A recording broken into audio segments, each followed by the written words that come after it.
Biznes menejerni qanaqa qilib ochamiz? Hozir men sizlarga buni ochishni oson yo'li va kerakli joylarni o'rgataman. Buni ochishimiz uchun Chrome'ga kiramiz. business.facebook.com/overview deb yozganimizdan keyin sizda mana shunaqa okno paydo bo'ladi. Bu yerda create add account qo'yiladi va bu joyda har doim o'zingiz ismingiz bo'ladi va biznes menejer nomi va email pochta kerak bo'ladi. Siz bitta email pochta kiritasiz va bu tugmani bosasiz. Keyin email pochtaga o'tasiz. Mana email pochtaga o'tgandan keyin email pochtaga o'shani tasdiqlash bo'yicha email pochtaga yuboradi. Uni продолжить qilib olganingizdan keyin sizda уже biznes menejer aktiv bo'ladi. Endi уже biznes menejerlar yetarli bo'lgani uchun men просто email pochtalarni kiritib sizlarga ko'rsatmadim, lekin sizlar o'sha email pochtalarni kiritganingizdan keyin o'sha email pochtaga kirib tasdiqlasanglar, biznes menejer sozdать bo'ladi. Mana biznes menejer bunaqa ko'rinishda bo'ladi. Ya'ni sizda o'sha biznes menejeringiz bu bo'ladi va unda настройка bo'limlari bo'ladi. Chap tarafda. Birinchi yuzerda siz har doim kimgadir adminlik berish. Ya'ni odamlarga, kompaniyalarga, qanaqadir sistemalarga buni adminlik bersangiz bo'ladi. Ikkinchida account bo'limida bu yerda accountga oid sozlamalar turadi. Page, ya'ni Facebook pejlar ulab qo'ygan bo'lsangiz bu yerda turadi. Akkauntlarni ochgan bo'lsangiz bu joyda turadi. Qanaqadir biznes gruppalarga ulagan bo'lsangiz bu joyda, app ya'ni ilovalarni ulasangiz bu yerda akkauntingiz turadi. Instagram akkauntlar, WhatsApp akkaunt. Bu yerdan sizga eng kerakli bo'ladigani add account ochish, page ulash, Instagram pagengizni ulab qo'yish. Bo'ldi, qolgani sizga unchalik shart emas. Bu yerda pikselga oid, ya'ni piksellar oxirog'ida o'tamiz. Bu saytlar bilan ishlash bilan ishlaganda bu piksellar ya'ni yaratishimiz kerak bo'ladi. Bu domenni verifikatsiya qilish bo'yicha sozlamalar. Bular shart emas, ya'ni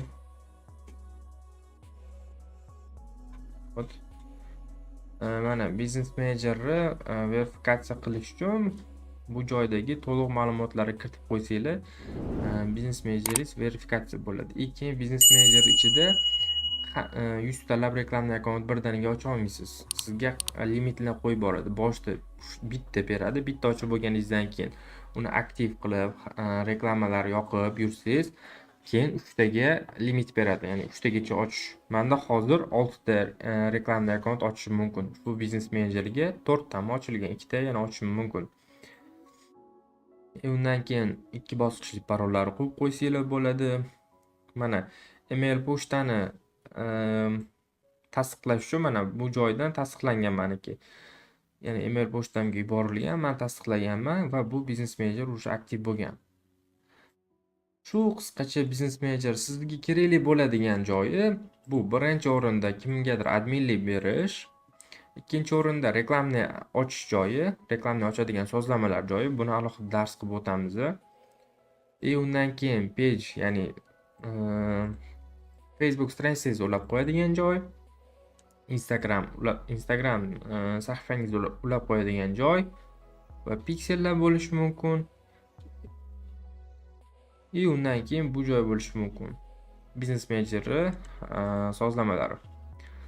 Asosan shu 5 ta sozlamadan foydalanasiz. Qolgani sizga shart emas. Center account bu Facebook va Instagram bilan bir-biriga bog'lanib turadigan stranitsalar, yoki qanaqadir guruhlar, Facebook va Instagramni bir-biriga bog'lanadigan joylarini boshqaradigan joy desa ham bo'ladi. Center account o'sha Instagramda настройка bo'limida, Facebookda настройка bo'limida bo'ladi. Bizga eng osoni Instagramdan kirish. Instagramga kiramiz. Instagram kirganimizdan keyin настройка bo'limiga kirganimizdan keyin bunaqa okno chiqadi. Bunaqa okno payti o'sha centralniy akkauntga bosamiz. Center account, ya'ni Center accountda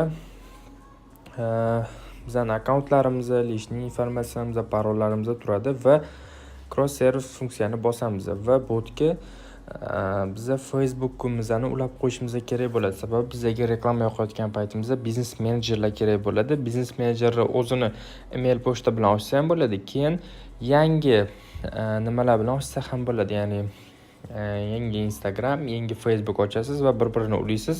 Sizga avtomatik yangi biznes menejer qo'shib beradi. Buni qanaqa qilamiz? Добавить аккаунт Facebook va bu yerda so'radi нужно ваше разрешение. Ya'ni mana shu Behruz Yangiboyevga ruxsat berasanmi deb o'shanga e'tibor beringlar. Bu lishniy akkauntim, o'sha lishniy akkauntimga ruxsat berishim kerak bir-birini ulashga. Bu klient akkaunti bo'lib qolmasligi kerak yoki masalan siz klient akkauntiga ochib berayotgan bo'lsangiz, bu yerda klientning akkaunti bo'lishi kerak. Agar o'zingizga ochayotgan bo'lsangiz, o'zingizni Facebook akkauntingiz bo'lishi kerak. O'sha joyga e'tibor berishingiz kerak bo'ladi. Bizda to'g'ri dalilni bosamiz. Так, подождите.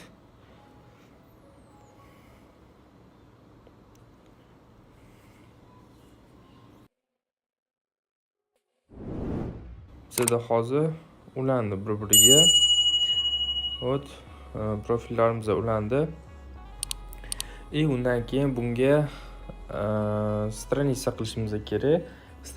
Stranitsa ulashimiz kerak. Stranitsa ulayotgan paytingiz boshida o'sha kategoriyani tanlagandan keyin chiqib qoladi o'zi Facebook stranitsani ulash joyi.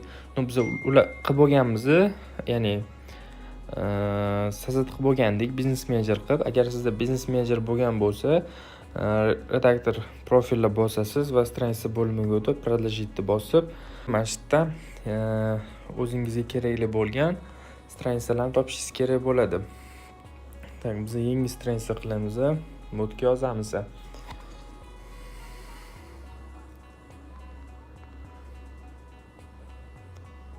Kategoriya yozamiz. Образование bajaramiz. Sozdать qilamiz. Bizga уже avtomatik biznes menejer qo'shib beriladi. Buni bajarib bo'lganimizdan keyin. Всё. Bo'ldi, bizga ulandi. Mana target 02 bizga ulandi. Endi reklamni akkauntimizda bizda yangi avtomatik target 02 degan biznes menejer paydo bo'ladi. Center accountni tushuninglar degan umiddaman.